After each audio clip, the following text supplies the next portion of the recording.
Let's talk about Mad Max Beyond the Thunderdome.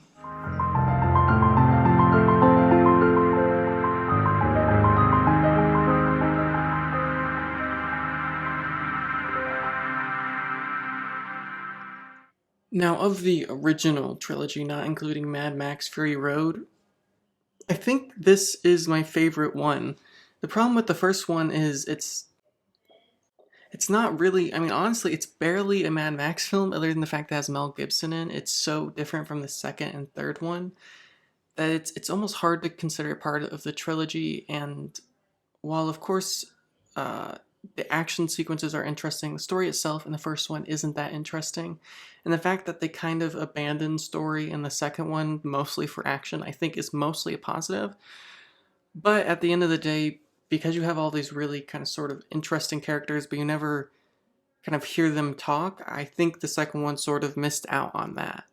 And the third one feels much like how the second one was like a much bigger version of the first one. The third one feels just like a much bigger version of the second one. Clearly, there is a lot more money in this film, and I think that allows for a lot more world building. There's a lot more stranger and weirder characters, but more than that, these characters have backgrounds in a way that they didn't have in the first one. I think the characters are by far more interesting, especially the dynamic between Master and Blaster. And again, you can see, even though Max says so little in this film, as he says so little in all three films, you can certainly see his motives, I say, much more in this film than you can in the others. In the others, it's just to get gas, but much like the other films, he's sort of convinced by some or others to, I suppose, grow as a person. And the other thing that I love about this film is just the cinematography is just absolutely beautiful. I mean, shooting, even though all three are shot in the desert, this one just looks so much better than the other two. It's clearly Miller at his best, at his strongest visually.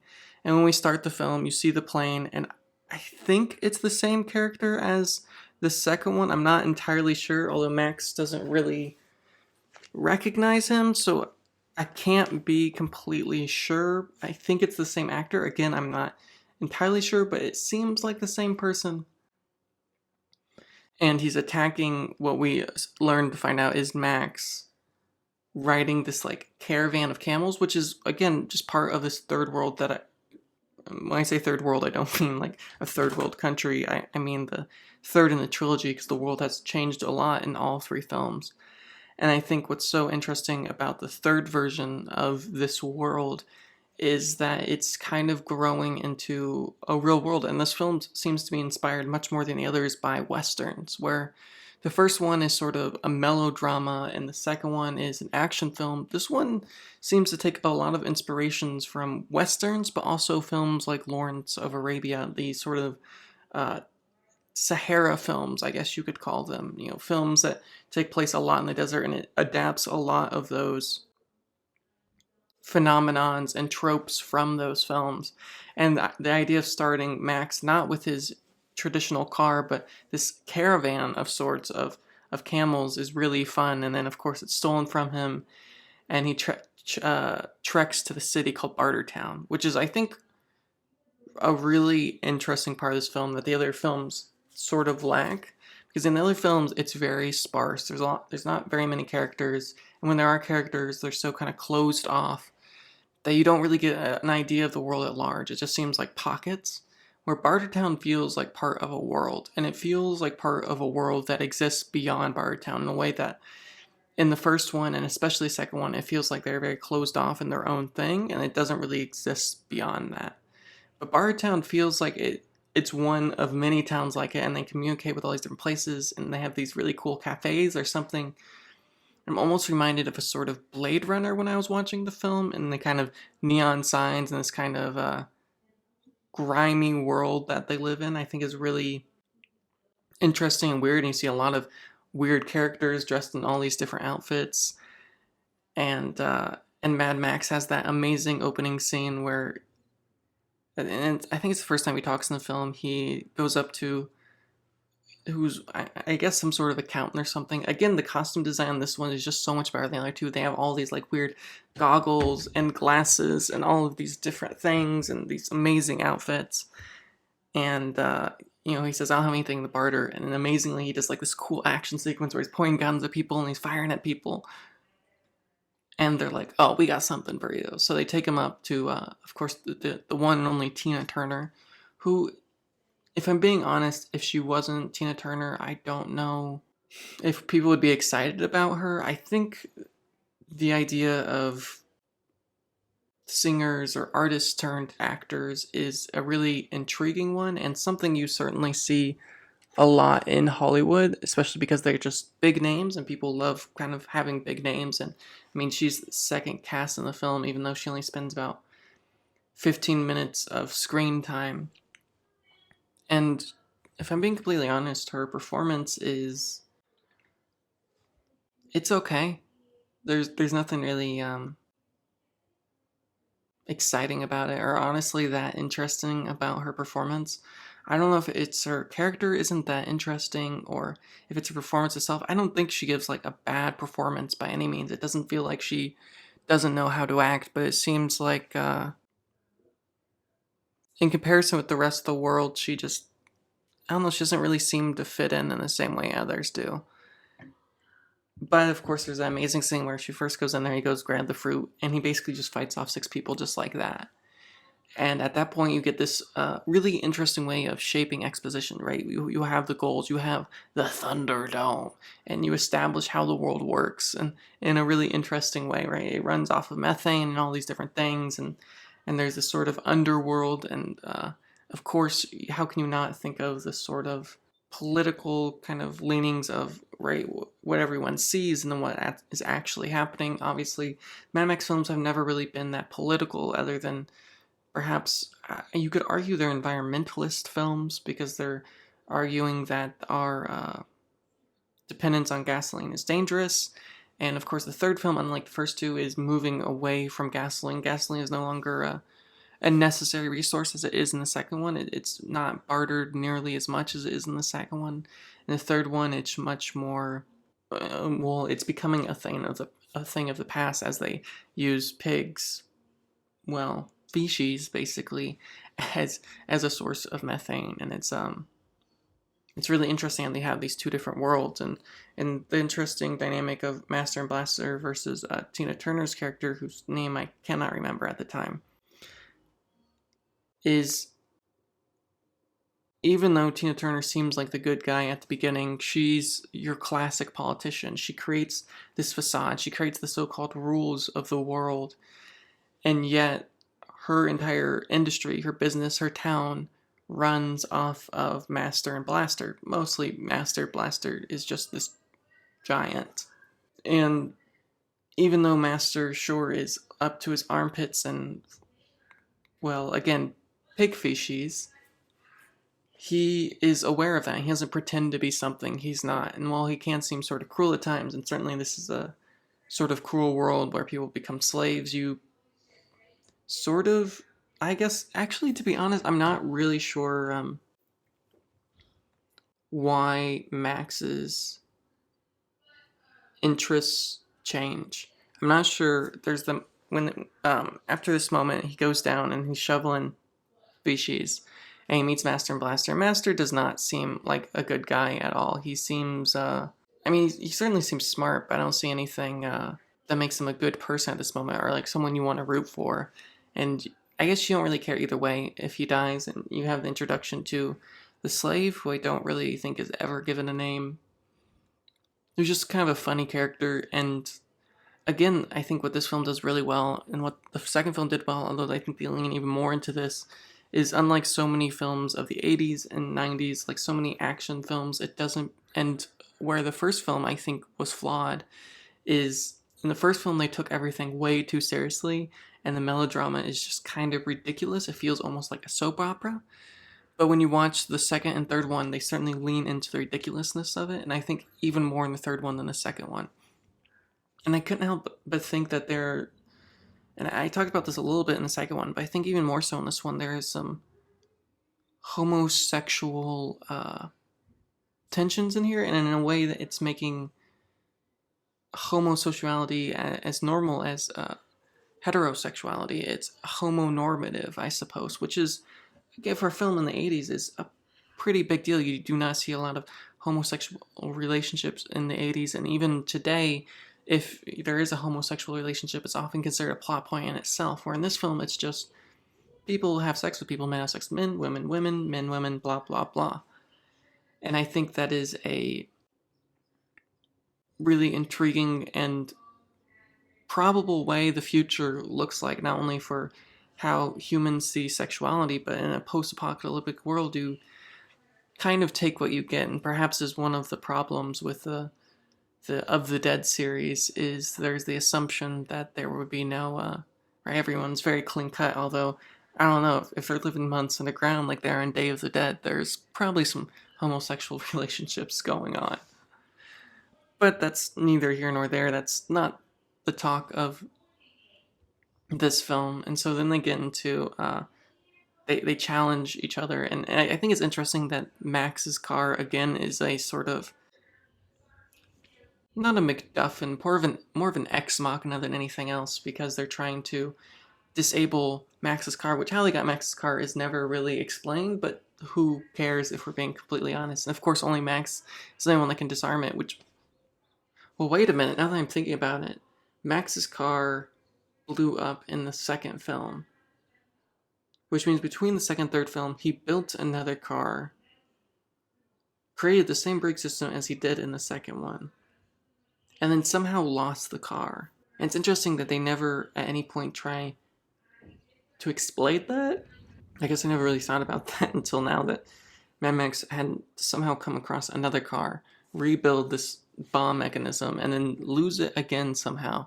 And I wonder how he lost it. I don't know.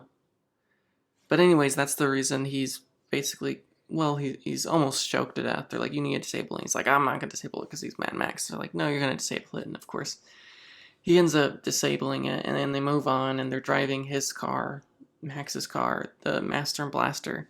And of course, Max challenges them to the Thunderdome, to which they don't immediately, say yes to, but then Auntie, that's what they call Tina Turner, Auntie, which I wonder why they call her that. It's clearly a sort of matriarchal term, but they don't call her mother or mom, they call her Auntie, which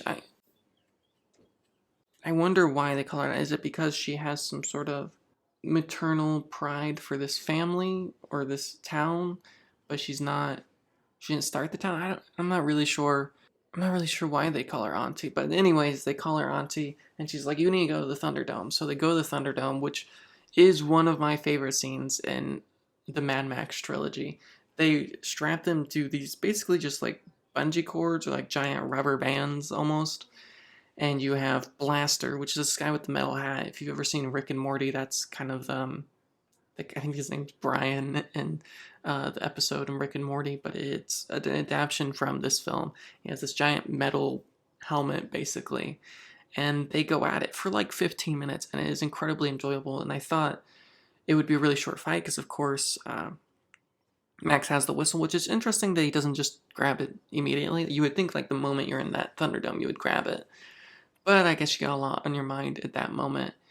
And even though I could see how it could get old, the amount of time it takes him to grab the whistle, I think, is really entertaining. And it gives an interesting motive to this film that I think often fight scenes don't have. Often fight scenes, it's hard to figure out what's going on, where people are. It's hard to establish weapons and skill levels, and often it's just cutting so quickly that you don't really know what's going on. And I was afraid, especially at the beginning of the scene, that it would just be kind of a camera far off and them just kind of dangling in the air, because the gravity of it is a little bit weird, and you can kind of tell, which kind of, I will say, sort of lightens the blows a lot of the time until they actually end up cutting off the cords. But I do think it's rather interesting that he drops the missile almost immediately, and then he spends the rest of the fight scene trying to grab that whistle, and he gets so close, and then at one point he grabs it and tries to blow, and it falls out of his mouth, and I absolutely love that. And of course it does feel a little sort of Back to the Future 2 and Marty McFly is trying to grab that pamphlet and he spends like 45 minutes. Now, obviously, in Back to the Future 2, they spend way too long trying to grab that pamphlet, but in this one, it feels like just a matter of right time. It allows for tension. You know that if he doesn't get it, he's definitely going to lose. And it also shows Mad Max as a character doesn't win by speed or strength alone. He's not only stronger and faster than everyone else, but he's also smarter than everyone. So he's also the smartest person in the room. Of course, this is foreshadowed earlier when Max clicks the alarm or whatever on the car, and suddenly Blaster is just kind of like all over the place, which is a really interesting way to foreshadow what's to come, and you see him actually blow the whistle at that moment, which is a little bit on the nose, but you take what you get. And of course, they're fighting, and they're grabbing all these weapons, which is so fun, and they're jumping around and they're flying, and there's almost something Cirque du Soleil-esque about it. And of course, they end up cutting each other's ropes off, and Max is basically on like his final, he's just being beat to death basically, and he finally grabs that whistle and he knocks the helmet off, which I assumed at that point that was the death of that character, because despite these films being very violent, which I think this is something interesting about the Mad Max series, and you could say the same thing about Mad Max Fury Road, even though the films are very violent, there's very little gore in any of the films, very little blood. And in this film especially, I don't think there's a single drop of blood in this film. Now, maybe that has something to do with the rating system. Maybe it was due to that just wasn't something I was interested in. But when they knock off the helmet, my assumption was, because of the way the Mad Max films had been, that he was killed at that point. Now, obviously, it wasn't in Max's that he is someone who seems to have some sort of mental disability of some kind. As Master says, he has some sort of mental deficiency. He has the brain of a child, basically. And Max hesitates at that moment. And I guess it shows Max's humanity, but I don't know if it's enough, because like 2 seconds ago he was willing to kill him, and that man was definitely going to kill him. But I understand that they had to somehow get out of that scene, and I'm not really sure how else they would, other than just, I don't know.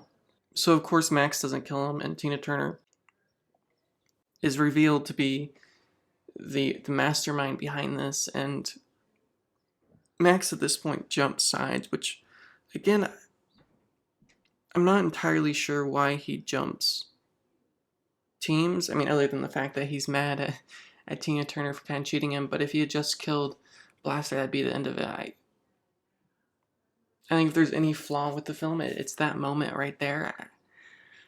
I don't know. But again, I don't know how you really get out of that scene.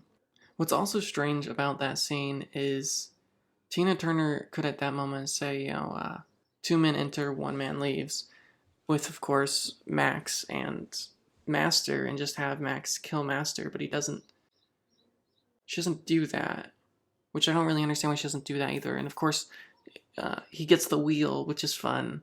It's like a Wheel of Fortune thing. You see, there's very few female characters in any of these series, and I think that's part of the reason why Mad Max Fury Road has Furiosa and kind of her squad of women, is because these films definitely seem to lack women, and women are so often nothing more than plot points. And although I would say Tina Turner certainly is the villain of this film, she again is really just someone to push Max forward, although I guess there are girls, literal children.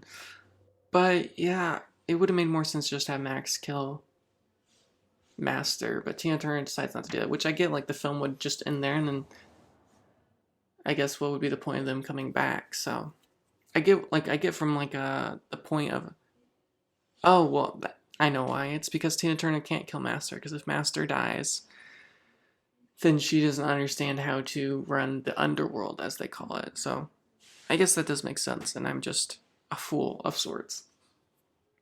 So they give him the wheel, and they send him to Galaga, whatever it's called, which I thought was going to be like this big, like, radioactive monster, but I guess it just means they just send him into the desert to be sucked into the desert. And I like how they send the monkey out, and he has enough water, and then he is found by this group of children, which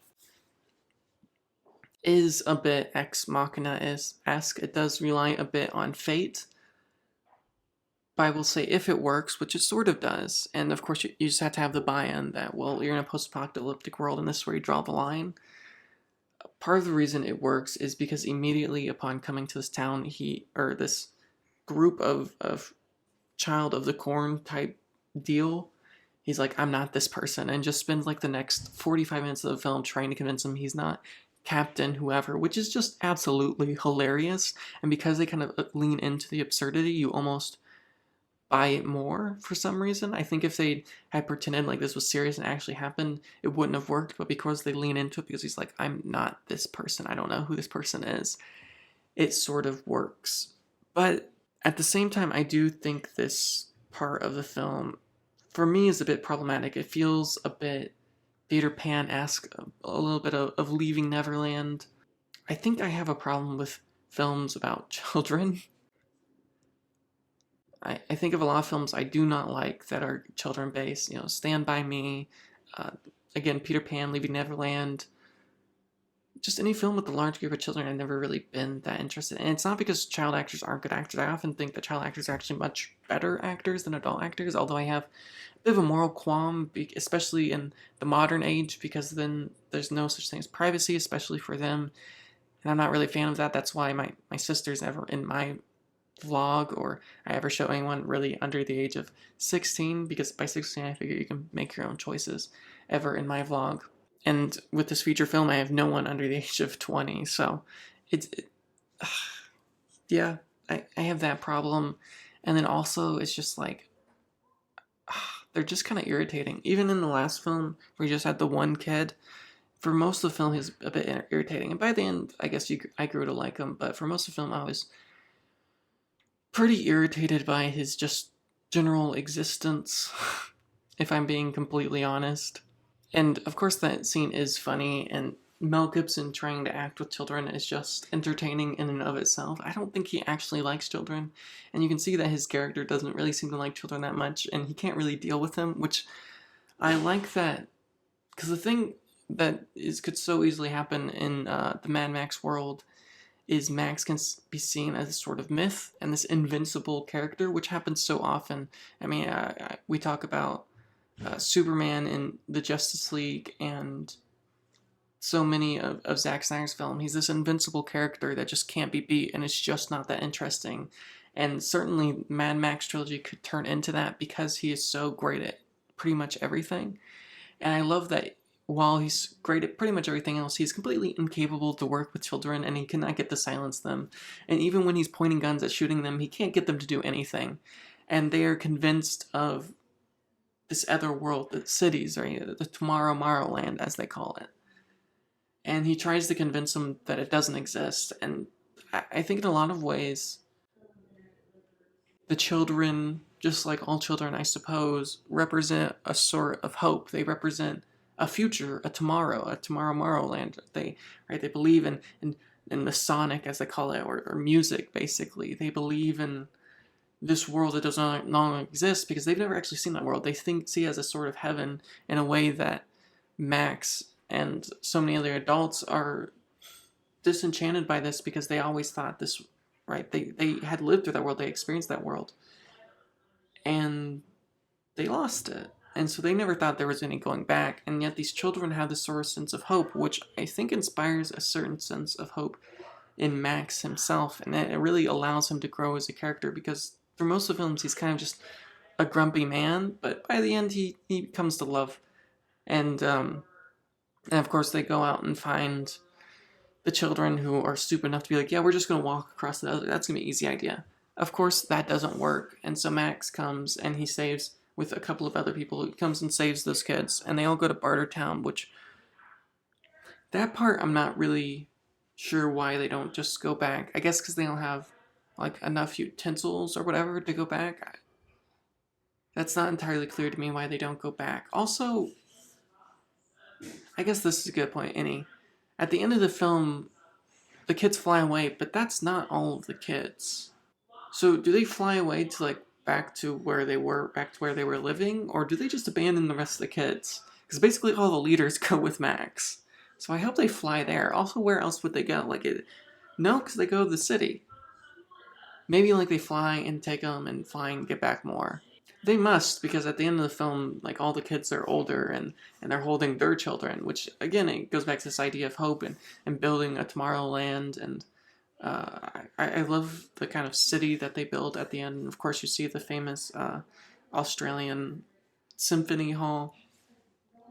And obviously, this could only be done in the third film because there's no way they would have enough funding in the first or second film to do something like this. But they take the children back. Yeah, I'm not entirely sure why they go back. I guess because they want. I guess because the master's the only one that can like run electricity, so they need him. Or maybe they just don't have enough water to get back, and it's quicker to go to Bartertown. That's not really clear. But they go back to Bartertown. The kids just beat up a bunch of adults, which is always a good time. They save the master. They get on a train, which again kind of goes back to the Western roots, and they run down the tracks. And then of course you have the famous car chase scene, which every Mad Max film has to have. And I think I like this one better than the other two because it's probably the shortest of the three, if I'm being completely honest. And there's also a lot more individual moments where the other one, as I talked about with Mad Max 2, it just seemed like there was this infinite amount of cars, where this one it feels like there is a number of cars. Although, again, I think they should have taken something from Seven Samurai, which is kind of, hey, there are 6 cars and you can kind of count them off, so you have some sense of progress, which you still don't really have. And it's probably the biggest flaw of this film is it's really hard to gauge progress. And what's interesting about this one is they don't actually kill all the people. The train goes on the tracks, they're beating people up, things are happening, explosions happening, amazing stunts, which again have to be either extremely dangerous or just incredibly well done. I've been watching just so many films with incredible practical effects that it makes me ashamed that I've seen films with bad special effects. Although, of course, all these effects are practical. And that amazing scene where the guy's holding on to some sort of bar and he's like going over, or like he's dodging these I don't even know what they would be. I mean, it basically just looks like piping or something, which they must have just like put like some like plastic, like something they're probably going really slow and they speed up the footage, and then also they do something soft. I don't really know. It's just an incredible moment. And then also something that the other film kind of is a little wonky about, which was sped up footage. They do a lot less of that in this film. And again, just the editing of the film, it just cuts so well every single scene. It's so beautiful, and you have those amazing moments when they're in the desert and it's just like silhouettes and they're just, like they're just shadows, or the sun rises. It's just so beautiful, and the editing, cut with that together is just absolutely spectacular. And they get to the end of the tracks, and I love at the end of the tracks they have that kid who's like, stop or we'll kill you, and he's like, oh, I'm dead meat, which is fun, I guess. It's, again, I'm just not really interested in children in these movies. I mean, I think there are movies that have children, or TV shows, like I think it's Stranger Things. I think that's a genuinely enjoyable show, but I suppose there's just me adults, there's children. I don't know why children in films bother me so much. Of course, 400 Blows I absolutely love, and the kid, Charlie Chaplin's the kid, is absolutely incredible. But I don't know, I just never really got past the children. And so they get to the underground hideout, and he has the plane, and they kind of start throwing stuff off, and they have that final scene, and of course, like the other movies, Max ends up sacrificing himself to save everyone else, which is touching, and they fly off. And then what's interesting is Tina Turner and the other bad guys, they don't actually kill these characters like they did in the last one. They surround Mad Max, pointing guns at him, and they're just like, let him go. Which sort of kind of makes sense, I suppose, from Tina Turner's or Auntie, I guess as she's called. Because killing him would be too easy. Although I thought what would happen at the end is she would make him her slave, because clearly he's a man with a particular set of skills. But leave him in the desert, I suppose, as a form of torture, and she assumes that he's going to die, although he didn't die last time, so maybe not the best assumption in the world. But then he leaves her, or she leaves him, and he's alone in the desert, and it's absolutely beautiful, and you see the smoke, and him just kind of alone in the desert, and and you see the town and this sort of hope, which you don't really see in the other two films, even though the films kind of end on a sort of happy note. This is the first film that has any sort of hope that there will be any sort of tomorrow. Of course, if Mad Max Fury Road is in the future of these other films, I'm not really sure.